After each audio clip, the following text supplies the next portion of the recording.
Olá, gente. Vou falar aqui de um texto bíblico e de uma parte da Bíblia do Novo Testamento que é muito interessante, que é o período e do dia de Pentecostes. Isso está em Atos 2, a partir do versículo 37. Nesse período, nesse dia que o Espírito Santo desceu em forma de fogo, mais de 3.000 pessoas se converteram. Aproximadamente 3.000 pessoas se converteram. E eu vou ler um texto bíblico que mostra o que aconteceu depois desta conversão. Pessoas de várias regiões que falavam línguas diferentes e que tinham níveis sociais diferentes. Vou ao texto bíblico, eu vou colocar o óculos para ler para vocês. Atos 2, a partir do versículo 42. E preservavam na doutrina dos apóstolos e na comunhão, no partir do pão e nas orações. Em cada alma havia temor, e muitos prodígios e sinais eram feitos por intermédio dos apóstolos. Todos os que creram estavam juntos, tinham tudo em comum. Vendiam as suas propriedades e bens, distribuindo o produto entre todos à medida que alguém tinha necessidade. Vou parar por aqui. Vocês entendam o seguinte: quase 3.000 pessoas, umas tinham propriedades, riqueza e outras não. Mas quem tinha, vendeu. Viviam uma vida em comum. Isso parece com o quê?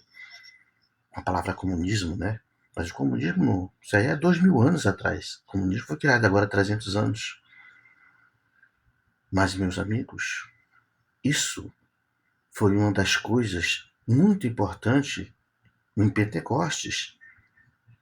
Repartir, viver uma vida em comum. O pensamento comunista entrou em confronto com a igreja, porque existia gente da igreja, como existiu no período de Jesus, Caifás, por exemplo, de gente que se contradizia com a questão religiosa de ajudar, ter misericórdia e ajudar os pobres. Tá aí. Deus, Jesus não é comunista. Mas a essa ação de repartir e de viver uma vida em comum, a palavra comunismo vem de comum, de ter as coisas em comum. O problema é que se confrontou com quem tinha muita propriedade e com a igreja também tinha muita propriedade. Gente que até hoje existe dentro das religiões, gente que são verdadeiros falsos profetas.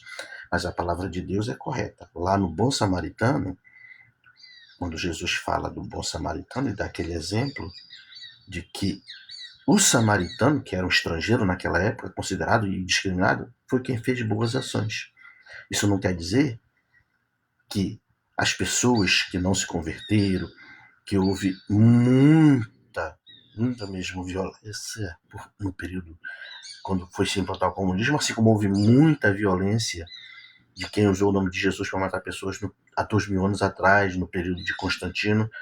Tudo isso, a nossa bússola tem que ser a palavra de Deus. É ela que vai dizer aonde a gente deve seguir as coisas boas que Deus quer da gente. Que nós façamos o bem. Não é porque a palavra comunismo, os ismos, socialismo, capitalismo, foi criado pelo homem. O homem segue um determinado segmento, determinada direção. Jesus é a consciência absoluta. Ele é a consciência total. Deus é a consciência total. Ele não tem isso, mas ele demonstra naquele Espírito Santo o que é bom os homens fazerem. Então a gente tem que ter essa bússola e tem que saber dividir as coisas do que nós devemos fazer como mandamento do Senhor. E a gente aqui não teria que se meter muito em política. Nós temos que procurar transformar o coração do homem. A política é coisa de homem, tanto que Jesus não se meteu na política de Herodes, não procurou desobedecer às leis da época, e aconteceu o que aconteceu porque era missão para salvar a nossa alma.